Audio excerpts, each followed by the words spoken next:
একটা গুজব ছড়িয়ে পড়ছে যে দেশে জরুরি অবস্থা জারি হতে যাচ্ছে, মানে আজই এটা হয়ে যাবে বা খুব সহসাই হবে, এই আলাপ আছে। এই আলাপ শেখ হাসিনা পন্থীদের যেমন আছে, শেখ হাসিনা বিরোধীও কেউ কেউ এই গুজবটি সামনে আনার চেষ্টা করছেন।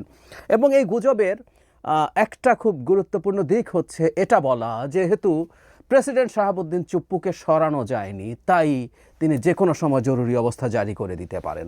এই আলাপটা তখনও হয়েছে যখন জনাব চুপ্পুকে সরানো যাচ্ছিল না এবং সেটাকে নানানজন নানানভাবে ব্যাখ্যা করছিলেন। প্রথম কথাটা হচ্ছে, দেশে জরুরি অবস্থা জারি করার পরিস্থিতি কি আছে, বা জরুরি অবস্থা আসলে কেন জারি করতে চায় কোনো সরকার। অ্যান্ড ফাইনালি জনাব চুপ্পু চাইলেই দেশে জরুরি অবস্থা জারি করে দিতে পারেন। মানে আমরা অনেকেই খুব না জেনে কথা বলে ফেলি, কারণ আসলে আমাদের ভেতরে অনেকে ক্ষোভ রয়ে গেছে, যেহেতু চুপ্পুকে সরানো যায় নাই, সুতরাং আমরা দেখাতে চাই যে চুপ্পু কত বিপজ্জনক মানুষ, সুতরাং আমাদের সতর্ক থাকতেই হবে। এই ধরনের একটা পারসেপশন কারো কারো আছে। বেশিরভাগই আসলে সংবিধানে প্রেসিডেন্ট শব্দটা মানে কি সেটাই জানেন না, না জেনেই কথা বলেন। তখনও বলেছি আমি আজ এই ব্যাপারগুলো একটু ক্লিয়ার করতে চাই। মানে জরুরি অবস্থা জারির জন্য সংবিধানের যে আর্টিকেলগুলো আছে সেইগুলো থেকে 41-42 এই দিক থেকে আমি কয়েকটা জিনিস একটু পড়তে চাই। 41-এ বলা হচ্ছে, রাষ্ট্রপতির নিকট যদি সন্তোষজনকভাবে প্রতীয়মান হয় যে এমন জরুরি অবস্থা বিদ্যমান রহিয়াছে যাহাতে যুদ্ধ বা বহির আক্রমণ বা অভ্যন্তরীণ গোলযোগের দ্বারা বাংলাদেশ বা উহার যে কোনো অংশের নিরাপত্তা বা অর্থনৈতিক জীবন বিপদের সম্মুখীন, তাহা হইলে, মানে তার মানে জরুরি অবস্থার জন্য এই কন্ডিশনগুলো যদি থাকে, তাহলে বহিঃশত্রুর আক্রমণ ছাড়াও অভ্যন্তরীণ গোলযোগ, অর্থনৈতিক বিপদ, এগুলোতে জরুরি অবস্থা জারি করা যায়। সো অভ্যন্তরীণ কারণে এটা সম্ভব। এবার একটা সময়সীমা বলা আছে, অনধিক 120 দিন, মানে 4 মাস। 4 মাসের জন্য জরুরি অবস্থা ঘোষণা করা যাবে, যদিও 1/11 সরকার এর চেয়ে বেশি সময়ের জন্য জরুরি অবস্থা জারি করে রেখেছিল এবং তারা সংবিধানে সেটা র্যাটিফাইও করেনি। এক অবিশ্বাস্যের ব্যাপার, কিন্তু এটা হয়েছিল। কারণ আমরা জানি, এই কথা বহুবার বলেছি, আপনি সংবিধান ভঙ্গ করে কাজ যদি করেও ফেলেন, সেগুলো পরবর্তীতে সংবিধানে সেটা র্যাটিফাই করা যায়। আচ্ছা, এখানে সরাসরি লিখে দেওয়া আছে, না লিখে দেওয়া থাকলেও থাকতো। এই যে রাষ্ট্রপতি বলা হলে, রাষ্ট্রপতি কে আসলে? আর্টিকেল 48(3) ক্লিয়ারলি বলছে, রাষ্ট্রপতি জাস্ট দুটো কাজ নিজের সিদ্ধান্তে করতে পারেন। আদতে একটা কাজ, মানে দুটো কাজ সংবিধানে যেটা লেখা আছে, প্রধানমন্ত্রী নিয়োগ করা এবং প্রধান বিচারপতি নিয়োগ করা। এই দুটো কাজ তিনি নিজের এখতিয়ারে করতে পারেন, আর বাকি সব কিছুর ক্ষেত্রে তিনি প্রধানমন্ত্রীর পরামর্শ অনুযায়ী কাজ করবেন। সোজাসাপটা কথা হচ্ছে, আমরা সংবিধানে লিখেছি যাবতীয় সব কাজ রাষ্ট্রপতির নামে হবে, সেগুলো আসলে প্রধানমন্ত্রী। আর প্রধানমন্ত্রী নিয়োগও আসলে রাষ্ট্রপতির হাতে ওই অর্থে না, কারণ নির্বাচনে যিনি সংখ্যাগরিষ্ঠ আসন পাবেন তাকেই প্রথম ডাকতে হবে সরকার গঠন করার জন্য। তাহলে রাষ্ট্রপতির ক্ষমতা আসলে একটা। আর যাবতীয় যত জায়গায় যে রাষ্ট্রপতি জরুরি অবস্থা জারি করতে পারবেন বলছেন, এগুলো আসলে প্রধানমন্ত্রীর সিদ্ধান্ত। ইনফ্যাক্ট এই আর্টিকেলে এটা আবার আলাদা করে লিখে দেয়া আছে, খেয়াল করি, আমি পড়ছি।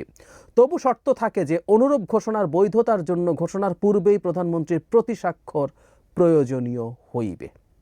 ক্লিয়ারলি বলা হচ্ছে। তো প্রধানমন্ত্রীর প্রতি স্বাক্ষর ছাড়া এটা হবে না। এখন কেউ বলতে পারেন যে দেশে এখন প্রধানমন্ত্রী নেই, কি হবে তাহলে? প্রধান উপদেষ্টা আছে, মানে আমরা কেউ যদি ঝুট ঝামেলা করতে চাই আর কি। ইনফ্যাক্ট এই ঝামেলাটা বন্ধ করার জন্যই সেপ্টেম্বরে এই যে অন্তর্বর্তীকালীন সরকার, তারা একটা অধ্যাদেশ জারি করেছিলেন। সেই অধ্যাদেশ অনুযায়ী এই সরকার আদতে প্রধানমন্ত্রী যা যা ক্ষমতা, যা যা তার দায়িত্ব, তার সুযোগ সুবিধা, মন্ত্রীরা, এই সব কিছু নিয়ে একটা অধ্যাদেশে এটা ক্লিয়ারলি বলা আছে যে তারা এই কাজটা করবেন। তারা প্রধানমন্ত্রীর জায়গায় একইভাবে কাজ করবে। সুতরাং বাংলাদেশে এই মুহূর্তে প্রধানমন্ত্রী না থাকলে প্রধান উপদেষ্টা ঠিক সেই দায়িত্বে রত আছেন। সুতরাং জরুরি অবস্থা জারি করার ক্ষেত্রে আসলে প্রধান উপদেষ্টাকেই যেতে হবে। এখন জরুরি অবস্থা হবে না সেই তর্কে এখন যাচ্ছি না। তাহলে প্রাথমিকভাবে কথাটা হলো, জরুরি অবস্থা জারি আসলে করতে হবে প্রধান উপদেষ্টাকে। রাষ্ট্রপতি চুপ্পু কিছুই না, উনি কিছুই না। এবং আমি মনে করি অত্যন্ত ক্ষমতাহীন একজন পাপেট হিসাবে উনি বসে আছেন, একেবারে হার্মফুল বস্তু। এখন সরকার জরুরি অবস্থা জারি করবে কিনা, মানে জরুরি অবস্থা আসলে জারি করার উদ্দেশ্যটা কি, কেন জরুরি অবস্থা জারি করা হয়? মানে ধরুন, জরুরি অবস্থা জারি করে যা যা করা যায়, সেই জিনিসগুলো জরুরি অবস্থা জারি ছাড়াও করা যায়। একটা জায়গায় খুব গুরুত্বপূর্ণ পার্থক্য আছে, সেগুলো কারণেই আসলে জরুরি অবস্থা জারি করা যায়। ধরুন দেশে খুব গোলযোগ হচ্ছে, সরকার চায় যে সভা সমাবেশ বন্ধ করে দেবে, এই ঘোষণা তো এক্সিকিউটিভ অর্ডার দিয়ে করা যায়, 144 ধারা জারি করে করা যায়, যায় তো। এই যে প্রধান উপদেষ্টার কার্যালয় এবং শাহবাগ এলাকায় যে সভা সমাবেশ ডিএমপি বন্ধ করেছে, তার জন্য জরুরি অবস্থা জারি করা লেগেছে? লাগেনি তো। যদিও এনসিপি আওয়ামী লীগের বিরুদ্ধে একটা সমাবেশ শাহবাগে করেছে, এটা ভেঙে। এই যে চর্চাগুলো খুব খারাপ, এগুলো তো এক্সট্রা হ্যাডাম দেখানো ভালো কিছু হয় না, মানুষের কাছে রং পারসেপশন দেয়। যাই হোক, সো সভা সমাবেশ বন্ধ করা যায়, বহু রকম পদক্ষেপ নেওয়া যায় এক্সিকিউটিভ অর্ডার দিয়ে। কিন্তু জরুরি অবস্থায় একটা বিশেষ ক্ষমতা আছে সরকারের হাতে, সেটা হচ্ছে যে আর্টিকেল 36, 37, 38, 39, 40, 42, মানে এগুলো প্রত্যেকটা তৃতীয় ভাগে বর্ণিত মৌলিক অধিকার, যেমন আপনার রাজনৈতিক অধিকার, সমাবেশের অধিকার, মত প্রকাশের অধিকার, এই জিনিসগুলো এখানে আছে, চলাফেরার অধিকার। এগুলো যদি লঙ্ঘিত হয় তাহলে কিন্তু আমরা হাইকোর্টে যেতে পারি, আমরা রিট করতে পারি। আমাদের মৌলিক অধিকার যখন লঙ্ঘিত হয় আমরা রিট করতে পারি সরকারের বিরুদ্ধে। জরুরি অবস্থায় ওই ক্ষমতাটা, ওই অনুচ্ছেদগুলো স্থগিত করে দিতে পারে সরকার চাইলে। তাতে যেটা দাঁড়ালো, আমার আপনার বিরুদ্ধে অনেক মৌলিক অধিকার লঙ্ঘিত হতে পারে, অনেকগুলো মৌলিক অধিকার, আরবিট্রিয়ারলি আমাকে গ্রেফতার করা হলো, আমি কোর্টে যেতে পারবো না। সো সরকারের হাতে এই একটা এক্সট্রা ক্ষমতা তৈরি হয় যে বিচার বিভাগ চাইলেও নাগরিকের পক্ষে দাঁড়িয়ে ইন্টারভিন করতে পারে না।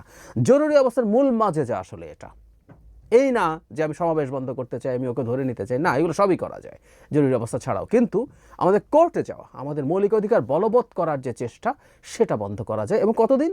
4 মাসের জন্য।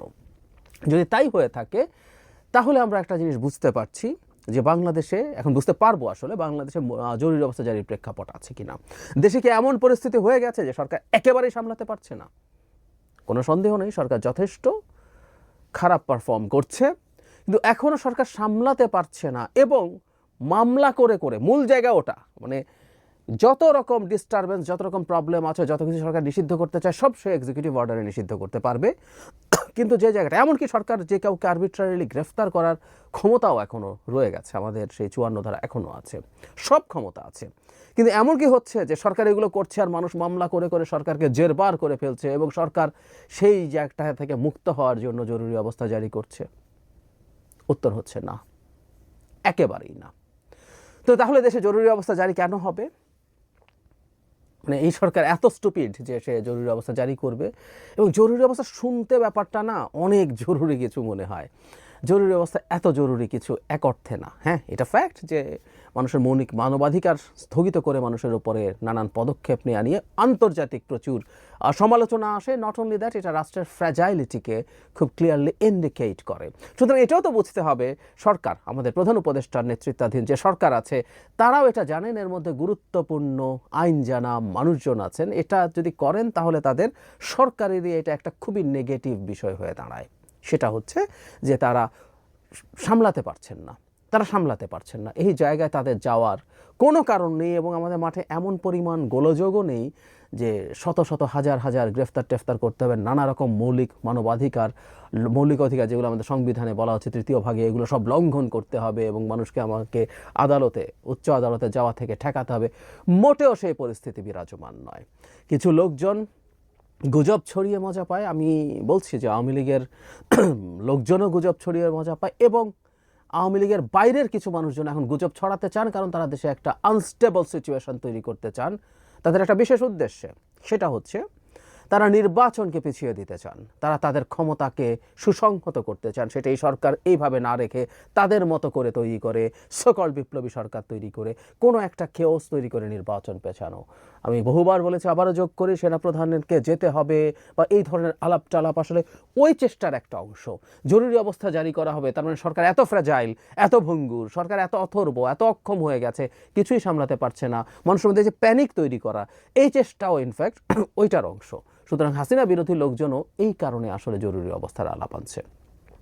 বটম লাইন, জরুরি অবস্থা জারি করার মতো কোনো প্রেক্ষাপট, মানে দূরবর্তী কোনো প্রেক্ষাপটও মাঠে দেখা যাচ্ছে না। এটা হলো 1। 2 হলো জরুরি অবস্থা জারি করলে প্রধান উপদেষ্টাকেই সিদ্ধান্ত নিতে হবে সেটা জারি করার। জনাব চুপ্পু অটোনোমাসলি, স্পন্টেনিয়াসলি, ইন্ডিপেন্ডেন্টলি জরুরি অবস্থা জারি করে ফেলতে পারবেন, যেহেতু সংবিধানে রাষ্ট্রপতি লিখেছে, ঠিক আছে।